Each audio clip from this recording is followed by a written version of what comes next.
राम राम मित्रांनो, मी अमोल कोळेकर पाटील.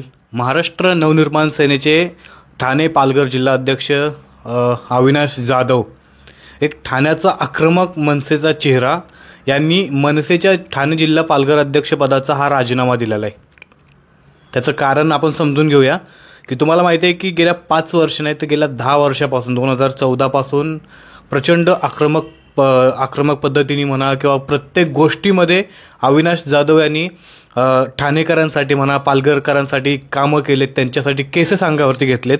लॉकडाऊनच्या काळामध्ये हा अवलिया अविनाश जाधव घरामध्ये न बसता रस्त्यावरती उतरून कोविडशी सामना करत लोकांच्या समस्या सोडवण्यासाठी धावपळ करत होता, पळत होता, स्वतःच्या जीवाची पर्वा न करता. तुम्हाला माहिती आहे वसई मला वाटते नालासोपारा पोलीस स्टेशनला काय वसईच्या इथे काहीतरी आपल्या महिलांना शिवीगाळ केलेली पोलिसांनी, त्या केससाठी स्वतः अविनाश जाधव त्या पोलीस स्टेशनला गेले. त्याच्यानंतर त्यांच्यावरती गुन्हा देखील दाखल झाला होता.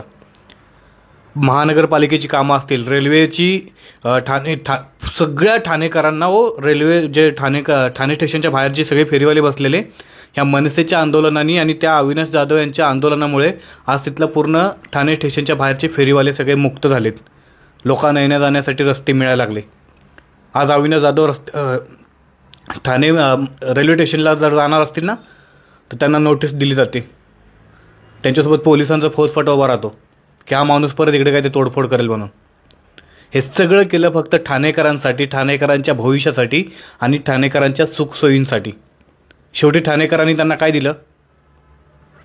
2019च्या निवडणुकीमध्ये देखील त्यांना काय पाहिजे तेवढी दिली मतं, नाही असं नाही, मतं देणाऱ्यांचं धन्यवाद आहेत, आभार आहेत. पण ज्यांनी दिली नाहीत मतं त्यांच्यासाठी हा व्हिडिओ आहे. तुम्ही काय आज गमावलं आहे ह्याची कल्पना देखील करू शकत ना ठाणेकर.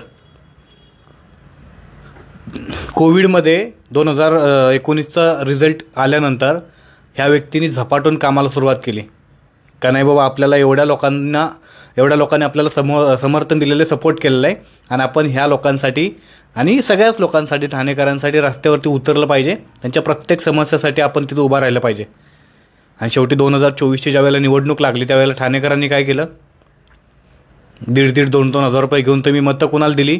अशा आमदाराला दिली ज्या आमदारांनी 5-5, 10-10 वर्ष ठाणेकरांच्या समस्यांकडे ढुंकून देखील बघितलं नाही. तुम्ही अशा आमदाराला 1-1 लाखाच्या लीडनी निवडून दिलं. आणि जो माणूस तुमच्यासाठी दिवसरात्र स्वतःच्या जीवाची पर्वा न करता अंगावरती पोलीस केसेस घेतल्या, दिवाळीच्या दिवशी तुम्ही सगळेजण तुमच्या घरांमध्ये मस्तपैकी गोडधोड अन्न जेवण करून मिठाई खाऊन तुम्ही तुमची दिवाळी साजरी केली. आणि हा तुमचा ठाण्याचा अविनाश जाधव, तुमचा हक्काचा अविनाश जाधव दिवाळीच्या दिवशी जेलमध्ये गेला होता.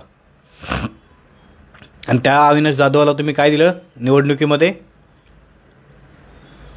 त्या अविनाश जाधवसारख्या एका हुशार तरुण मुलाला मतदान करण्यापेक्षा तुम्ही काय केलं? ज्यांनी तुम्हाला 1,500-2,000 हजार रुपये दिले त्यांना तुम्ही मतदान दिलं.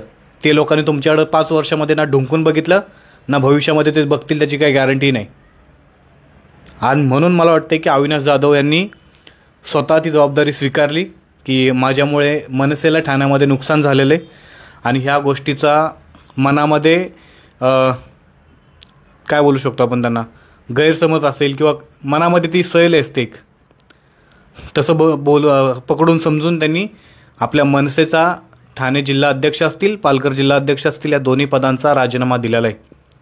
अद्याप तरी हा राजीनामा मनसेकडून किंवा राज ठाकरे यांच्याकडून स्वीकारलेला नाही आहे. परंतु संदीप देशपांडे यांनी याच्यावरती प्रतिक्रिया दिली. त्यांनी सांगितलं की अविनाश जाधव हे भावनिक आहेत, ते भावनिक झालेले असतील आणि इमोशनल होऊन त्यांनी हा निर्णय घेतला असेल, परंतु मनसेने अजून हा राजीनामा स्वीकारलेला नाही आहे. अविनाश जाधव यांच्याशी चर्चा केली जाईल आणि त्याच्यानंतर अविनाश जाधव यांची मनधरणी देखील केली जाऊ शकते. कारण ठाणे हा मनसेचा एक गड मानला जातो, तो फक्त आणि फक्त अविनाश जाधवमुळे. आणि मला देखील चांगलं आठवते, जेवढं मी अविनाश दादांना ओळखतो, आपण इंटरव्ह्यू देखील केलेला अविनाश दादांचा आणि मी त्यांना एक प्रश्न विचारलेला की त्यावेळेला वसंत मोरे नुकतेच आपले मनसे पक्ष सोडून गेले होते. त्यावेळेला मी अविनाश जाधव यांना प्रश्न विचारलेला की दादा, मनसेचे बरेचशी लोक मनसेमध्ये येऊन मोठी होतात आणि नंतर ते सोडून जातात, तुमच्यावरती कधी वेळ आली तर तुम्ही काय कराल, हा प्रश्न विचारलेला. अविनाश जाधवांचा पूर्णपणे इंटरव्ह्यू आपल्या ह्या व्हिडिओच्या खाली मी देतो डिस्क्रिप्शनमध्ये, तुम्ही जाऊन बघा नक्की. त्यावेळेला अविनाश दादा बोललेले की माझा श्वास आहे तोपर्यंत मी मनसेमध्ये, मनसे सोडणं आमच्या मनाला शिवत देखील नाही आहे, हे वाक्य आहे त्यांचं. आणि मला वाटतं की त्यांनी मनसेच्या पदाचा राजीनामा दिलेला आहे. मनसे पक्ष सोडणार नाहीत जेवढं मी अविनाश दादांना ओळखतो. पण भावनिक आहेत, नाराज असतील, राग आला असेल, वैतागला आला असेल की एवढं सगळं करून जर आपण ठाणेकरांसाठी, जर ठाणेकर आपल्या मदतीला येत नसतील आणि 5-5, 10-10 वर्ष जर आपण एखाद्या मतदारसंघासाठी अपार मेहनत करत असेल आणि त्याच्यानंतर जर ठाणेकरांना आपल्यावरती विश्वासच नसेल किंवा ठाणेकरांनी जर ठरवलंच असेल की आम्ही 1000-1000, 1,500-1,500 विकले जाणार, आमची किंमत तेवढीच आहे आयुष्याची, आम्हाला कोणी 1000-1,500 रुपये द्या आणि विकत घ्या, असं जर ठरवलं असेल आणि असं ठरवून जर त्यांनी, मी शब्द ते वापरणार नाही आहे, परंतु अशा उमेदवाराला तुम्ही निवडून देणार असाल आणि दिलं आहे आता, ज्यांनी तुमच्या पाठीमागच्या 10 वर्षामध्ये कधीही कुठल्या प्रश्नांकडे बघितलं नाही, ना कोविडसारख्या अतिप्रसंगी काळामध्ये तुमच्या समस्यासाठी कुठल्याही गोष्टीसाठी ते उतरले नाहीत रस्त्यावरती, आणि तुम्ही अशाच व्यक्तीला निवडून दिलेले. आणि ज्या व्यक्तीनं स्वतःच्या जीवाची पर्वा नाही केली अशा व्यक्तीला तुम्ही नाकारलं यावेळेला. अहो, कोणालाही वाईट वाटेल.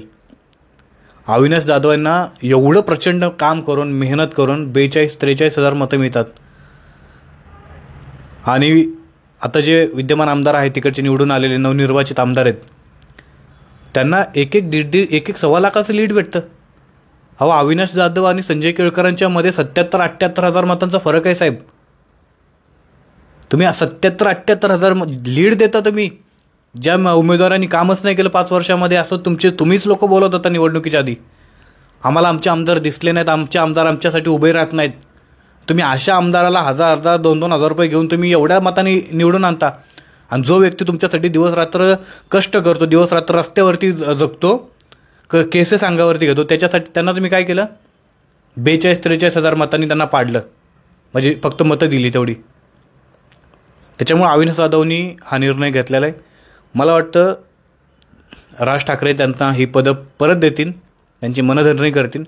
आणि जर का ह्याच्या पलीकडे जाऊन अविनाश जाधव यांनी काही विचार केला असेल तर माझी एक हितचिंतक म्हणून, शुभचिंतक म्हणून हात जोडून विनंती असेल की मनसे सोडून अविनाश जाधवसारख्या नेत्यांनी जाऊ नये. कारण मनसे सोडून गेलेल्या लोकांची काय अवस्था होते बाकीच्या इतर पक्षांमध्ये हे आपण बघतोय. रुपाली पाटील असतील, आपल्या वसंत मोरे असतील, नितीन नांदगावकर, कित्येक उदाहरणं आहेत. आणि त्याच्यामुळे मला नाही वाटत की अविनाश जाधव असं काही करतील. पण जे पदाचा राजीनामा दिला त्याच्यामुळं नक्कीच ठाण्यामध्ये मनसेला खूप मोठं खिंडार पडणार आहे, जर हे सिरियसली घेतलं नाही तर वरिष्ठांनी. बाकी तुमचं मत, प्रतिक्रिया नक्की कमेंट करून सांगा की ह्याच्या पलीकडे तुमच्याकडे काय माहिती आहे की अविनाश जाधव यांनी आपल्या पदांचा राजीनामा का दिला आहे. जय शिवराय, जय मल्हार.